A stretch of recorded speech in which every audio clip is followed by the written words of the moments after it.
Canada recognizes the state of Palestine.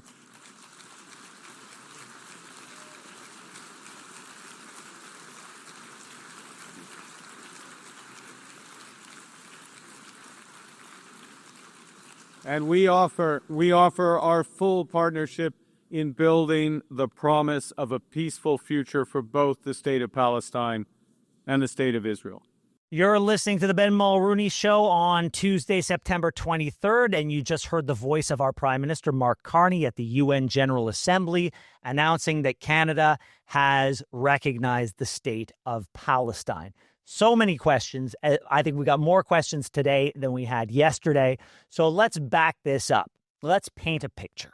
At the time that this country was departing from its long-standing commitment to Israel, because that's how I see it. You may not. That's how I see it.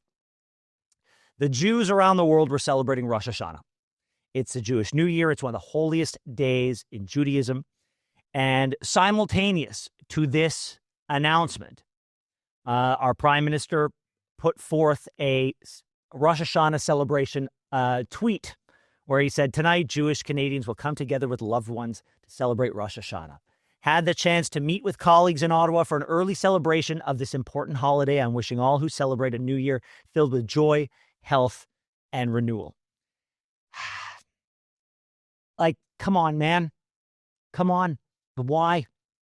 Why did you have to do this? I said it yesterday. It feels like it was rushed because you knew you were going to be at the UN General Assembly. And if you didn't do it now, you'd have to wait till the next time. And that is not a good reason to do something like this, in my humble estimation. So, yeah, there you go. You can go find the post yourselves. I have a lot of Jewish friends who looked at this and felt insulted. They felt slighted. They felt like they'd been kicked either in the tummy, in the face, or somewhere else on their body. And it was not a good feeling for them to feel like the Prime Minister and his government were talking out of both sides of their mouth. I'm confused. I don't understand why it was done. I don't understand why on August 1st there were preconditions, and then today we have a state and none of those preconditions were met. However, somebody out there has a theory as to why this happened. Mark Emery, the Prince of Pot, he had a pretty insightful tweet. He said, "Mark Carney and the Liberal Party math. Muslim voters in Canada, 2 million and rising daily, up from 500,000 in 2001. 500,000 to 2 million in 25 years. Jewish voters, 335,000, not rising and has remained static for 20 years. This is why Canada's governing Liberals announced their quote-unquote recognition of quote-unquote Palestine." Okay, let's listen to Mark Carney, because he sat down and he gave a sort of fairly fulsome explanation as to why Canada was doing what it was doing. So let's listen. We're under no illusions that this is any sort of panacea. But it's necessary in our judgment, and the judgment of most other countries in the world, that we have to push on this now because, as I say, the possibility, in absolute violation of the UN Charter and an absolute violation of international law, of self-determination for the Palestinian peoples is being erased. So we're doing what we can, but recognizing the limitations. Okay, so the limitations is not a panacea. I would challenge the Prime Minister that most countries in the world believe as he believes. I don't know that that's true. I'd like to see the numbers to support it. But that's what he says. So it's not a panacea, and there's a lot of stuff that has to happen. So it's a recognition of a state that is not yet a state. Okay, so then why do it, man? Like, honestly. But he continued, and this is where stuff got interesting.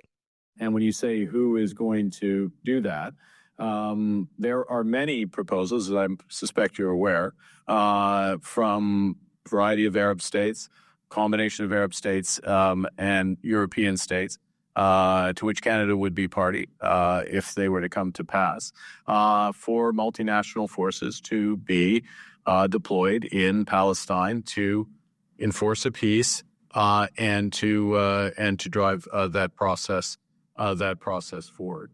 Does anybody remember this coming up in the election campaign? Canadian boots on the ground in Gaza.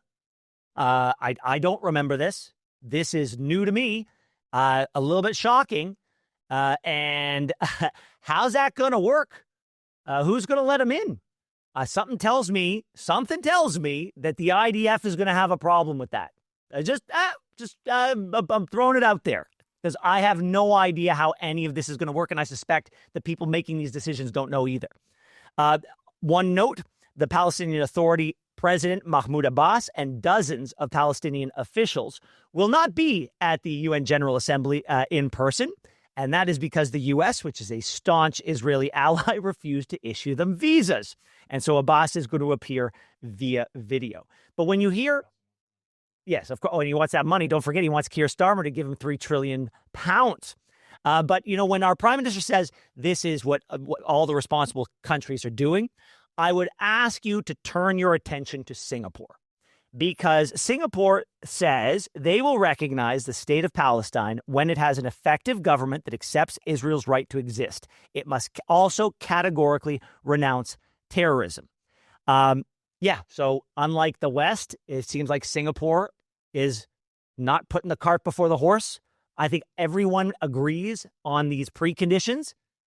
It looks like Singapore is actually like being consistent, and they are going to wait for those preconditions before recognizing a Palestinian state. You recognize Israel's right to exist. You renounce terrorism, and you show us that you can have an effective, free, and fair government, and we will absolutely recognize your state, but not until then. Meanwhile, Donald Trump is slated to speak. Oh, he's speaking now. He's addressing the UN General Assembly.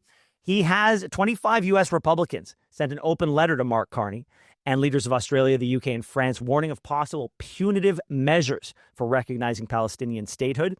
And not for nothing, the GOP lawmakers call the move reckless, arguing it rewards violence over diplomacy and undermines peace talks. It's probably going to undermine our trade talks as well, as the president said on Truth Social yesterday. So listen, this thing's a moving target, and I don't know that it's going to settle in a place that makes our lives easier with Donald Trump. Thanks so much for watching the show. Now, if you enjoyed what you saw, hit that subscribe button so you never miss another episode of The Ben Mulroney Show.